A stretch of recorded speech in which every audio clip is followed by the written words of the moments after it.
Cinema actor విజయ్కి ఇప్పుడు begin అయ్యింది సినిమా.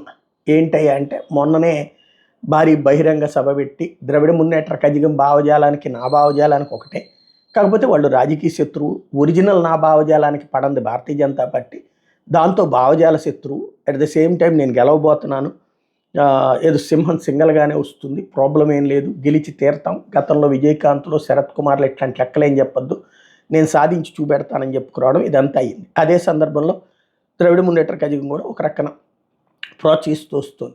తాజాగా వచ్చేటప్పటికి అయ్యగారు ఇది స్టాలిన్ని అంకుల్ అంటూ మాట్లాడాడు అనమాట. ఈ అంకుల్ అన్న మాట మీదన ఆగ్రహం తొలగినటువంటి వాళ్ళు ఇప్పుడు మదురైలో విజయ్కి వ్యతిరేకంగా పెద్ద పెద్ద పోస్టర్లు, పెద్ద పెద్ద హోర్డింగ్స్ వేశారు.